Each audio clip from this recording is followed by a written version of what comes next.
STD sign में आप लोगों का हार्दिक स्वागत किया जाता है।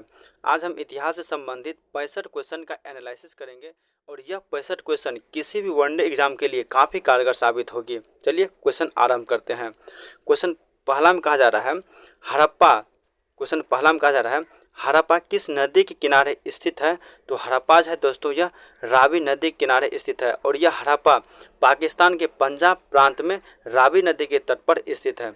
अगला है, आगे क्वेश्चन है, कालीबंगा स्थित है दोस्तों, जो कालीबंगा जो है यह राजस्थान में स्थित है। आगे है, हड़प्पा सभ्यता किस युग की सभ्यता है? तो हड़प्पा सभ्यता कांस्य युग की सभ्यता है।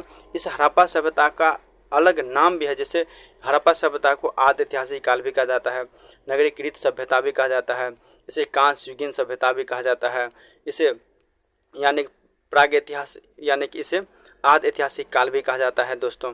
चलिए अगला क्वेश्चन देखते हैं। क्वेश्चन नंबर 4 में कहा जा रहा है, सिंधु घाटी के निवासी को किस धातु की ज्ञात नहीं थी? तो सिंधु घाटी के जो निवासी थे दोस्तों उसको लोहा की ज्ञात नहीं थे। इसके अलावा सोना, चांदी, तांबा आदि इन धातुओं की इसे जानकारी प्राप्त है। चलिए अगला क्वेश्चन है, इंडिका की रचना किसने की थी? तो इंडिका की रचना मेगास्थनीज ने की थी और यह मेगास्थनीज चंद्रगुप्त मौर्य के दरबार में आया था और यह सेल्यूकस निकेटर का राजदूत था। और इसके पुस्तक अगर पूछ ले, जो मेगास्थनीज की पुस्तक का क्या नाम था? तो इसके पुस्तक का नाम था दोस्तों इंडिका। इसके पुस्तक का नाम क्या था दोस्तों? इंडिका। चलिए अगला क्वेश्चन देखते हैं। क्वेश्चन नंबर 6 में कहा जा रहा है, गुप्त की यानी गुप्तों की काल में कौन से चीनी यात्री भारत आया था? इसका आंसर है दोस्तों फाहियान जो यानी कि यात्री था दोस्तों, यह चीनी यात्री था और यह गुप्तों के काल में आया था। चलिए अगला क्वेश्चन है, क्वेश्चन नंबर 7, महाभारत की रचना किसने की थी? तो महाभारत की रचना वेद व्यास ने की थी। अगला क्वेश्चन है दोस्तों, क्वेश्चन नंबर 8 में कहा जा रहा है, महाभारत का युद्ध कितने दिनों तक चला था? तो महाभारत का युद्ध 18 दिनों तक चला था। अगला क्वेश्चन है, कुरुवंश की राजधानी कहाँ थी? तो इसकी राजधानी हस्तिनापुर थी। आगे है दोस्तों, क्वेश्चन है, त्रिपिटक साहित्य संबंधित है। यह जो त्रिपिटक साहित्य है दोस्तों यह बौद्ध धर्म से संबंधित है। अगला है क्वेश्चन नंबर कहा जा रहा है 11 में, तृतीय बौद्ध संगीति किसके शासनकाल में आरंभ की गई थी? तो यह तृतीय बौद्ध संगीति अशोक के समकालीन आरंभ की गई थी। लेकिन यहाँ पर आप लोगों से क्वेश्चन अगर घुमा दे, प्रथम बौद्ध संगीति किसके काल में हुई थी? द्वितीय बौद्ध संगीति, तृतीय बौद्ध संगीति और चतुर्थ बौद्ध संगीति किसके काल में हुई थी? तो प्रथम बौद्ध संगीति वह अजात शत्रु के समकालीन हुई थी दोस्तों।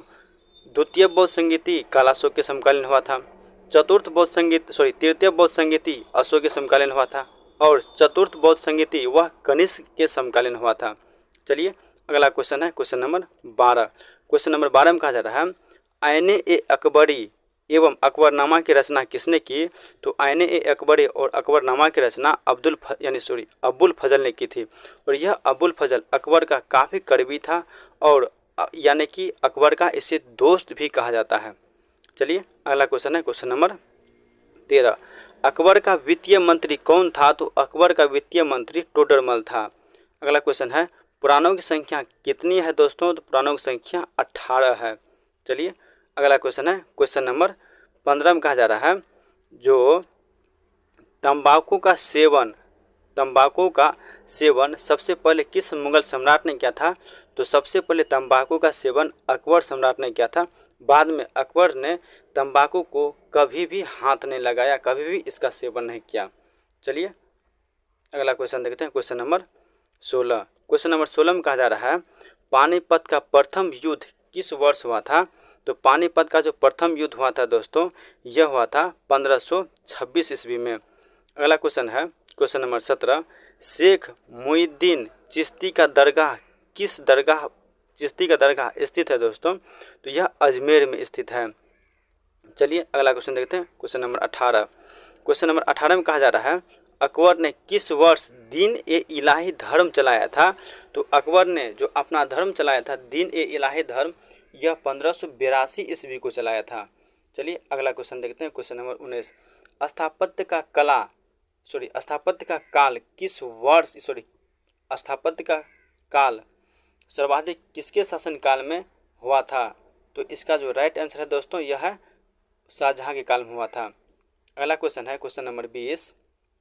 कहा जा रहा है विजयनगर साम्राज्य की स्थापना किसने की थी? तो विजयनगर साम्राज्य की स्थापना हरिहर और बुक्का नामक दो भाइयों ने की थी। हरिहर और बुक्का नामक दोनों भाइयों ने विजयनगर साम्राज्य की स्थापना की थी। चलिए अगला क्वेश्चन है क्वेश्चन नंबर 21। क्वेश्चन नंबर 21 में कहा जा रहा है गोपुरम से आप क्या समझते हैं? यह जो गोपुरम है यह मंदिर का प्रवेश द्वार कहा जाता है दोस्तों इसे। चलिए अगला क्वेश्चन है क्वेश्चन नंबर 22। क्वेश्चन नंबर 22 में कहा जा रहा है हम्पी नगर किस राज्य से संबंधित है? तो यही हम्पी नगर विजयनगर साम्राज्य से संबंधित है और इसी विजयनगर साम्राज्य की स्थापना हरिहर और बुक्का नामक दोनों भाइयों ने किया था। चलिए अगला क्वेश्चन है क्वेश्चन नंबर 23। विजयनगर के शासकों ने अपने आप को क्या कहा था? तो विजयनगर के शासक ने अपने आप को राय कहा था। चलिए अगला क्वेश्चन देखते हैं क्वेश्चन नंबर 24। क्वेश्चन नंबर 24 में कहा जा रहा है तकबंदी या ननकाना साहिब किसका जन्म स्थल है? दोस्तों यह गुरु नानक का जन्म स्थल है। गुरु नानक जी यानी जैन धर्म का संस्थापक भी है दोस्तों। चलिए अगला क्वेश्चन है क्वेश्चन नंबर 25। क्वेश्चन नंबर 25 में कहा जा रहा है उत्तर भारत में भक्ति आंदोलन का प्रारंभ किस संत ने किया था? जो उत्तर भारत का जो भक्ति आंदोलन का प्रारंभ वह रामानंद संत ने किया था। अगला क्वेश्चन है क्वेश्चन नंबर 26। रबिया कौन सी संत थी? तो रबिया रहस्यमयी वादी संत थी। अगला क्वेश्चन है इब्न बतूता की देश का यात्री था, यानी किस देश की यात्री था दोस्तों? इब्न बतूता मोरक्को का यात्री था। अगर आप लोगों से यहाँ पर पूछ ले जो इब्न बतूता किसके दरबार में आया था? तो इब्न बतूता मोहम्मद बिन तुगलक के काल में आया था दोस्तों। चलिए अगला क्वेश्चन देखते हैं। अगला क्वेश्चन है अगर यहाँ से आप लोगों से क्वेश्चन यहाँ पर थोड़ा सा और बोल दें जो इब्न बतूता का पुस्तक का क्या नाम है दोस्तों? इब्न बतूता की पुस्तक का नाम रेहला है दोस्तों, रेहला। चलिए अगला क्वेश्चन है क्वेश्चन नंबर अगला देखते हैं अलबरुद्दीन किसके साथ भारत आया था? अलबरुद्दीन महमूद गजनवी के साथ भारत आया था। अगला क्वेश्चन है क्वेश्चन नंबर 29। क्वेश्चन नंबर 29 में कहा जा रहा है संथाल विद्रोह का नेता कौन था? तो संथाल विद्रोह का नेता सिद्धू और कान्हो था और यह सिद्धू और कान्हो संथाल विद्रोह का यानी कि नेता भी इसे कहा जाता है और यानी संथाल विद्रोह जो हो रहा था इसका मेन नायक जो था वह सिद्धू और कान्हो था। चलिए अगला क्वेश्चन है क्वेश्चन नंबर 30। क्वेश्चन नंबर 30 में कहा जा रहा है दामिन एक कोह क्या था? दामिन एक कोह वह भूभाग को कहा जाता था। 31 नंबर में है अस्थाई बंदोबस्त कहाँ लागू किया गया था? तो अस्थाई बंदोबस्त बंगाल में लागू किया गया था दोस्तों। तो यानी कि बंगाल का जो उस समकालीन प्रांत था वह बिहार था, झारखंड था, उत्तर प्रदेश नहीं था दोस्तों, बिहार था, झारखंड था, उड़ीसा था, इसके साथ साथ थोड़ा सा आसाम का भी क्षेत्र था और पूरा बंगाल था। ये सभी प्रांत जो थे उस समकालीन वह अंग्रेज के समकालीन बंगाल के प्रांत थे। चलिए अगला क्वेश्चन देखते हैं क्वेश्चन नंबर 32। क्वेश्चन नंबर 32 में कहा जा रहा है ईस्ट इंडिया कंपनी की स्थापना कब हुई थी? तो ईस्ट इंडिया कंपनी का स्थापना 1600 ईस्वी में हुई थी। आगे है क्वेश्चन अस्थाई बंदोबस्त किससे संबंधित है दोस्तों? तो अस्थाई बंदोबस्त वेलेजली से संबंधित है। आगे क्वेश्चन है संथाल विद्रोह कब हुआ था? तो संथाल विद्रोह 1855 में हुआ था और इस संथाल विद्रोह का जो यानी कि नेता था वह सिद्धू और कान्हो दोनों भाइयों ने किया था। और संथाल विद्रोह का आप लोगों से पूछ ले जो नेतृत्व किसने किया था? तो संथाल विद्रोह का नेतृत्व सिद्धू और कान्हो नामक दोनों भाइयों ने किया था। चलिए दोस्तों अगला क्वेश्चन देखते हैं क्वेश्चन नंबर 35। क्वेश्चन नंबर 35 में कहा जा रहा है व्यवगत के सिद्धांत का संबंध किससे है दोस्तों? तो व्यवगत के सिद्धांत का संबंध लॉर्ड डलहौजी से है। अगला क्वेश्चन है क्वेश्चन नंबर 37। 1857 की क्रांति का आरंभ हुई थी। यह जो क्रांति का आरंभ हुई थी यह 10 मई 1857 से हुई थी। इसके बाद है क्वेश्चन दोस्तों अगला, जो बिहार में 1857 की क्रांति का नेता कौन था? तो बिहार में 1857 की क्रांति जो हो रही थी उसका नेता वीर कुंवर सिंह था। चलिए अगला क्वेश्चन देखते हैं, क्वेश्चन नंबर 38। क्वेश्चन नंबर 38 में कहा जा रहा है, कलकत्ता में अंग्रेज की किलेबंद बस्ती का नाम क्या था? तो कलकत्ता में अंग्रेज का जो किलाबंद बस्तियां थी उस बस्तियां का नाम था फोर्ट विलियम किला। आगे है दोस्तों क्वेश्चन नंबर अगला, कहा जा रहा है गेटवे ऑफ इंडिया का निर्माण कब हुआ था दोस्तों? तो गेटवे ऑफ इंडिया का निर्माण 1911 ईस्वी में हुआ था। अगला क्वेश्चन कहा जा रहा है, दिल्ली चलो का नारा किसने दिया था? तो दिल्ली चलो का नारा जो दिया था यह सुभाष चंद्र बोस ने दिया था। अगला क्वेश्चन है, जालियांवाला बाग हत्याकांड कब हुआ था? तो जालियांवाला बाग हत्याकांड 13 अप्रैल 1919 ईस्वी को हुआ था। अगला क्वेश्चन है दोस्तों, क्वेश्चन नंबर कहा जा रहा है 42 में, काला कानून किसे कहा जाता है दोस्तों? काला कानून रॉलेट एक्ट को कहा जाता है। और इस रॉलेट एक्ट के तहत कोई यानी अंग्रेज किसी भी व्यक्ति को संदेह के निगाह पर उसे गिरफ्तार कर सकता था। जिस व्यक्ति को गिरफ्तार किया जाता था वह व्यक्ति किसी अपने सुरक्षा के लिए नहीं तो वकील कर सकता था, नहीं तो दलील पेश कर सकता था, यानी कोई भी सुविधा नहीं था।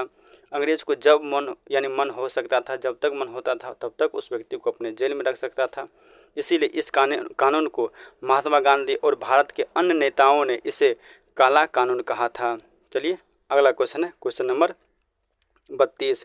क्वेश्चन नंबर 32 में कहा जा रहा है, पूना समझौता किस वर्ष हुआ था दोस्तों?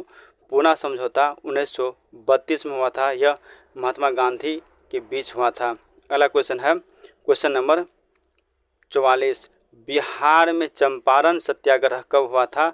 तो बिहार में जो चंपारण सत्याग्रह हुआ था वह गांधी जी के द्वारा हुआ था 1917 ईस्वी में, और गांधी जी का यह पहला सत्याग्रह था दोस्तों। चलिए अगला क्वेश्चन है क्वेश्चन नंबर 45। क्वेश्चन नंबर 45 में कहा जा रहा है, दांडी किस राज्य में स्थित है दोस्तों? दांडी जो है यह गुजरात राज्य में स्थित है। चलिए अगला क्वेश्चन देखते हैं, यानी कि इसमें है दोस्तों, यानी 45 में दांडी से महात्मा गांधी ने नमक आंदोलन प्रारंभ की थी। चलिए आगे है दोस्तों क्वेश्चन नंबर 46। क्वेश्चन नंबर 46 में कहा जा रहा है, 1920 ईस्वी में कौन सा आंदोलन हुआ था? तो 1920 ईस्वी में असहयोग आंदोलन हुआ था। आगे है, स्वतंत्र भारत के अंतिम गवर्नर कौन था? तो सी राजगोपालाचारी यह अंतिम यानी कि स्वतंत्र भारत के अंतिम गवर्नर जनरल था। आगे है, मुस्लिम लीग की स्थापना किसने हुई? मुस्लिम लीग की जो स्थापना हुई 1906 ईस्वी में हुई थी दोस्तों। आगे है क्वेश्चन नंबर 49। क्वेश्चन नंबर 49 में कहा जा रहा है, भारतीय स्वतंत्रता अधिनियम कब पारित हुआ? तो यह भारतीय स्वतंत्रता अधिनियम 18 जुलाई 1947 ईस्वी को पारित हुआ था। अगला क्वेश्चन है, भारतीय संविधान के अनुसार संप्रभुत्व निहित है, यह राष्ट्रपति में निहित है। अगला क्वेश्चन है क्वेश्चन नंबर आगे कहा जा रहा है, भारत यानी कि भारतीय पुरातत्व के पिता किसे कहा जाता है? भारतीय पुरातत्व के पिता किसे कहा जाता है दोस्तों? इसे अलेक्जेंडर कनिंघम को भारतीय पुरातात्विक के पिता कहा जाता है। अगला क्वेश्चन है क्वेश्चन नंबर 52। क्वेश्चन नंबर 52 में कहा जा रहा है, यूरोप का समुद्र गुप्त किसे कहा जाता है? तो यूरोप का समुद्र गुप्त नेपोलियन को कहा जाता है। चलिए अगला क्वेश्चन है क्वेश्चन नंबर 53। क्वेश्चन नंबर 53 में कहा जा रहा है, दिल्ली से दौलताबाद किस शासक ने अपनी राजधानी परिवर्तित किया था? यह परिवर्तित जो किया था यह मोहम्मद बिन तुगलक ने किया था, और इसी मोहम्मद बिन तुगलक के समकालीन मोरक्को के निवासी इब्न बतूता भारत आया था, और उन्होंने यानी कि अपनी पुस्तक रेहला नामक पुस्तक लिखा था। चलिए अगला क्वेश्चन है क्वेश्चन नंबर 54। क्वेश्चन नंबर 54 में कहा जा रहा है, विजयनगर साम्राज्य द्वारा असैनिक और सैनिक सेवा के लिए दिए जाने वाले भूमिदान कहलाता था। यह अमर यानी कि अमरव कहा जाता था इसे। चलिए अगला क्वेश्चन है क्वेश्चन नंबर 55। बीजक में किसका उपदेश संग्रहित किया गया था दोस्तों? यह बीजक जो है, इस बीजक में कबीर का उपदेश संग्रहित किया गया था। चलिए अगला क्वेश्चन है क्वेश्चन नंबर 56। क्वेश्चन नंबर 56 में कहा जा रहा है कैप्टन हॉकिंस किस मुगल साम्राज्य में भारत आया था। तो कैप्टन हॉकिंस जो था दोस्तों यह जहांगीर के समकालीन आया था। चलिए अगला क्वेश्चन है क्वेश्चन नंबर 57। भारत आने वाला प्रथम यूरोपीय कौन था। तो भारत जो आने वाला प्रथम यूरोपीय था दोस्तों यह पुर्तगाल था और पुर्तगाल का प्रथम निवासी था जिन्होंने यानी कि 1498 ईस्वी में वास्को डी गामा भारत आया था। चलिए अगला क्वेश्चन देखते हैं क्वेश्चन नंबर 58 में भारत में रेलवे की शुरुआत कब हुई थी। तो भारत में रेलवे की शुरुआत 1853 ईस्वी में हुई थी। अगला क्वेश्चन है भारतीय राष्ट्रीय कांग्रेस की प्रथम महिला अध्यक्ष कौन थी। तो भारत के राष्ट्रीय कांग्रेस की प्रथम महिला अध्यक्ष एनी बेसेंट थी। आगे है 60 नंबर का क्वेश्चन भारत के संविधान का पितामह किसे कहा जाता है या पिता किसे कहा जाता है। यह है डॉक्टर BR अम्बेडकर यानी कि डॉक्टर भीमराव अम्बेडकर को भारतीय संविधान का पिता कहा जाता है। अगला है दोस्तों क्वेश्चन नंबर 61। क्वेश्चन नंबर 61 में कहा जा रहा है प्रसिद्ध विरूपाक्ष मंदिर कहाँ स्थित है। तो प्रसिद्ध विरूपाक्ष मंदिर जो है यह हम्पी में स्थित है। अगला क्वेश्चन है कैबिनेट मिशन को प्रधानमंत्री एटली ने भारत कब भेजा था। यह है 19 फरवरी 1946 ईस्वी को सबसे पहले भेजा था भारत में। आगे है द्वितीय विश्व युद्ध की घोषणा कब हुई थी और किसने की थी। तो इसका उत्तर है दोस्तों द्वितीय विश्व युद्ध की जो घोषणा हुई थी यह घोषणा 3 सितंबर 1939 ईस्वी को ब्रिटेन ने जर्मनी के विरुद्ध युद्ध की घोषणा की थी। चलिए अगला क्वेश्चन है क्वेश्चन नंबर 64। क्वेश्चन नंबर 64 में कहा जा रहा है संविधान सभा की पहली बैठक कब हुई थी। तो संविधान सभा की जो पहली बैठक हुई थी यह 9 दिसंबर 1946 ईस्वी को हुई थी। अगला क्वेश्चन है भारतीय संविधान सभा पर हस्ताक्षर कब हुआ था। तो भारतीय संविधान सभा पर हस्ताक्षर 24 जनवरी 1950 ईस्वी को हुआ था। तो दोस्तों आज हम 65 क्वेश्चन का एनालिसिस किया है। यह 65 क्वेश्चन किसी भी एग्ज़ाम के लिए बहुत इम्पोर्टेंट है। अगर आप लोगों को यह वीडियो अच्छा लगा है तो आप लोग इस चैनल को यानी कि सब्सक्राइब कर लेंगे और इस वीडियो को लाइक एवं शेयर करेंगे। जय हिंद।